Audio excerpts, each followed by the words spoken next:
Saya Sarun Stefani Monigir dengan NIM 1967201010 dari Fakultas Fisip semester 6. Mata kuliah Kekuatan Politik Indonesia. Tugas ini untuk memenuhi tugas ujian akhir semester. Judul Civil Society dan Partai Politik dalam Demokratisasi di Indonesia. Civil Society dan Partai Politik dalam ranah teoritis. Diskusi mengenai civil society terbagi dua pandangan. Ada sebagian yang berpandangan bahwa civil society memiliki keterkaitan yang erat dengan negara, termasuk dalam hal ini dengan partai politik.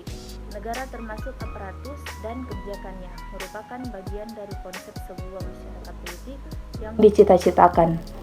Sebaliknya, civil society merupakan sebuah ranah masyarakat yang terpisah dengan ranah negara, karena dalam peran dan fungsinya yang lebih bebas dan merdeka dari intervensi negara. Civil society adalah kelompok masyarakat yang memiliki kemandirian yang tegas terhadap berbagai kepentingan akan kekuasaan. Tugas civil society adalah menghasilkan gagasan-gagasan yang konstruktif dalam pembangunan dan juga memonitor aparat negara serta kelompok-kelompok ekonomi.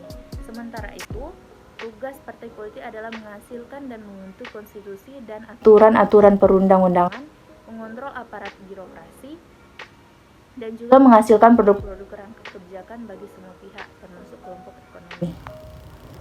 Model relasi partai politik dan civil society.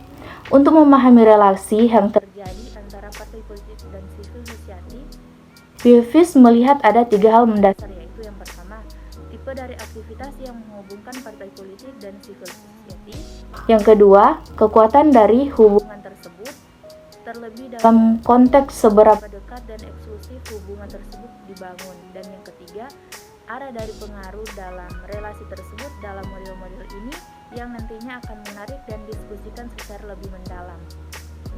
Dalam konteks kebutuhan partai politik, civil society juga berperan dalam meningkatkan kapasitas organisasi partai dalam menjalankan fungsinya melalui berbagai bentuk pelatihan, pengembangan kapasitas sebagai lembaga yang memiliki sumber daya manusia yang diakui eksistensinya dalam pembangunan. Civil society juga menyediakan para aktor dan pimpinannya sebagai kandidat yang mumpuni dalam ajang pemilihan umum, baik untuk legislatif ataupun eksekutif. Civil society di era pemerintahan Orde Baru. Pada masa pemerintahan Orde Baru, peran civil society dalam pembuatan kebijakan tidaklah signifikan. Bahkan partai politik pun tidak mendapat peran yang penting, kalaupun ada hanya partai politik yang berkuasa penuhi memiliki pengaruh dalamnya pembuatan undang-undang di DPR seperti Golkar. Artinya, proses pembuatan kebijakan bukanlah sarana yang mempertemukan berbagai kelompok kepentingan dengan kelompok politik di DPR, melainkan dominasi kelompok yang berkuasa. Pada saat yang bersamaan, pemerintah juga berkeinginan untuk mendominasi berbagai hal, termasuk urusan internal, organisasi kemasyarakatan, dan partai politik. Secara khusus, bila kita melihat perkembangan kekuatan civil society pada masa Orde Baru, terdapat 3 kategori civil society menurut Edward Aspinall, yaitu yang pertama, organisasi yang dibentuk sebagai bagian dari kelompok fungsional pada masa awal pemerintahan Orde Baru seperti HKTI. Yang kedua, organisasi yang semi korporatis terhadap negara, di mana kelompok ini memiliki independensi dalam ide dan gagasannya, namun dapat berkompromi terhadap kebijakan negara agar mereka dapat bertahan hidup, serta memiliki suara dalam lembaga legislatif atau eksekutif.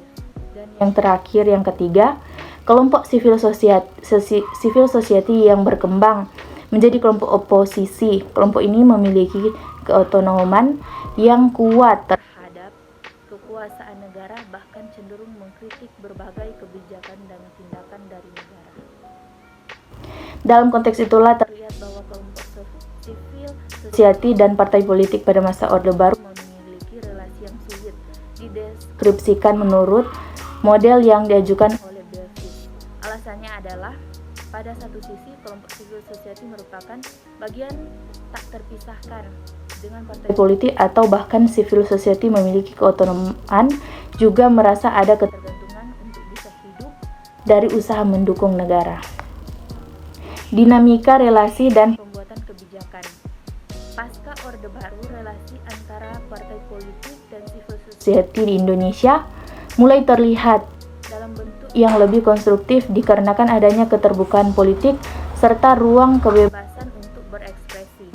Dalam konteks ini, bisa dikatakan bahwa civil society dan partai politik sama-sama menyebarkan dukungan secara keseluruhan.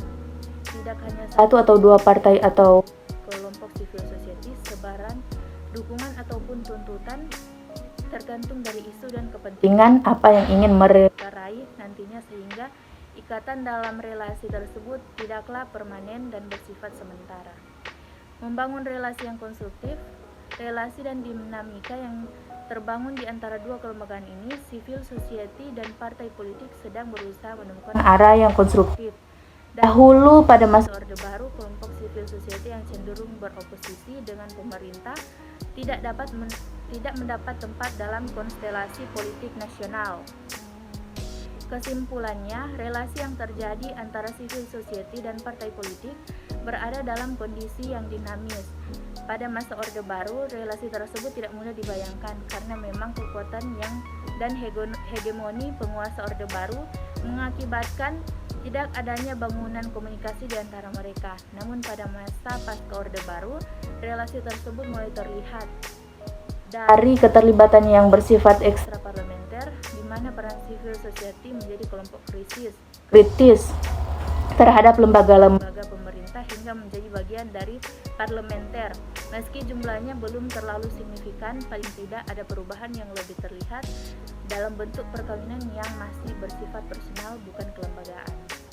Sekian dari hasil materi saya, dan saya ingin mengajak teman-teman untuk bergabung bersama kami di Universitas Pembangunan Indonesia Manado. Terima kasih.